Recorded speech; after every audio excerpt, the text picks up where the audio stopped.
Sokin yurak, iliq mehr.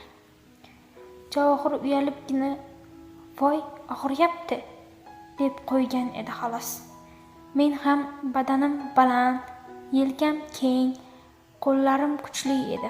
Balki shuning uchun u unchalik qarshilik ko'rsatmasdi. Men sekin-sekin uni quchoqlab, mehr bilan lablaridan o'pib, bag'rimga tortardim. Shu payt xona jimjit bo'lsa-da, yurak urishimiz va nafasimizning tezlashgani eshitilib turardi. Javohirning yuzida iliq tabassum paydo bo'ldi. U boshini pastga solib, "Bolalar uyg'onib ketadi", dedi sekingina.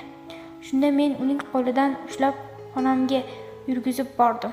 Uyalibgina qadam tashlardi. Men esa unga "Uyalma, men seni tushunaman", dedim.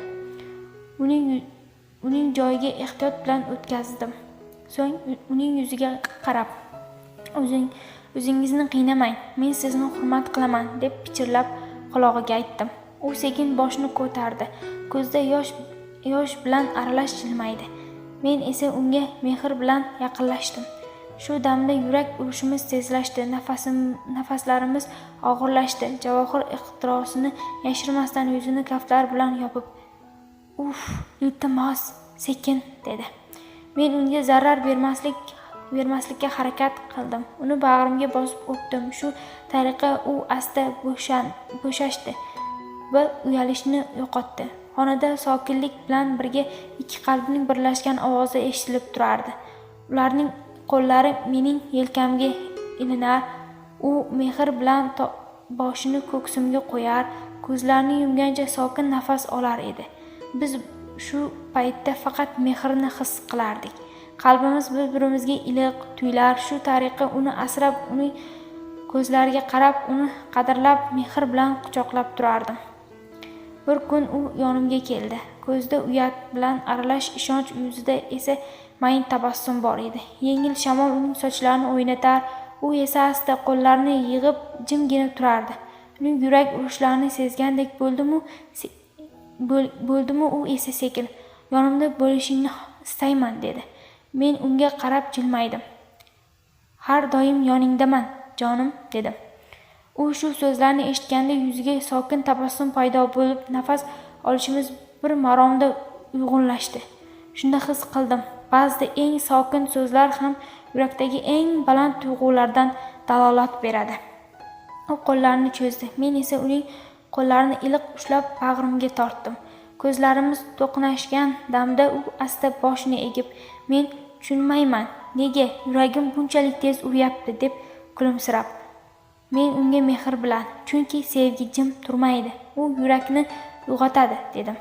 Xonada sokinlik edi. Faqat yurak urishimiz va nafasimiz eshitilardi. Uning qo'llari titrab, u asta yonimga suyanar, men esa uning yelkasidan quchoqlab, yuzimda ohista o'pib, unga mehr ko'rsatardim. U ko'zlarini yumdi, ko'ksimga boshini qo'yib asta nafas oldi. Shu payt u sekin ovozda, "Men sizni hurmat qilaman", dedi. Men esa uni qulog'iga pichirlab, "Men ham seni qadrlayman, seni hech qachon xafa qilmayman", dedim. Vaqt o'tib o'rtamizdagi ishonch mustahkam bo'ldi. U bilan o'tar har bir daqiqa men uchun qadrlidir. Chunki u hayotga bo'lgan qarashimni o'zgartirdi. U bilan bo'lganimda yuragimda iliqlik paydo bo'lardi. Bir kuni yomg'ir yog'ayotgan edi. U deraza yonida turib yomg'ir tomchilariga tikilardi. Men uni yoniga borib orqasidan quchoqladim. "Nega jim bo'lib qolding?" dedim. U jilmaydi. "Yomg'irni tomosha qilyapman. Bu yomg'ir yuragimni tozalayotgandek", dedi. Men unga, "Yomg'ir tozalaydi, lekin sevgi istagandek isitmaydi", dedim. Shu damda u yuzini menga o'girdi. Ko'zlarida ishonch bilan qaradi. Biz bir-birimizga sokin qarab turdik, lekin yuragimiz ichida juda ko'p gaplar jim o'z aytayotgandek edi. Shu tariqa u bilan har bir uchrashuvimiz iliq esdalikka aylandi. Uning yonida o'zimni kuchli, ammo shu bilan birga juda muloyim his qilardim. Uning nigohi, ovozining mayinligi va tabassumi meni yuragimga tinchlik olib kirardi. Bir kun u asta sochlarim yig'ib, yuzida sokin tabassum bilan, "Siz bilan o'zimni xavfsiz his qilaman", dedi.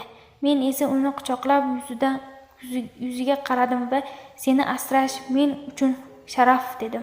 Uning yuzidagi mehr bilan to'la jilmayishni o'zim menga topshirishni men yana va yana hayratlantirardi.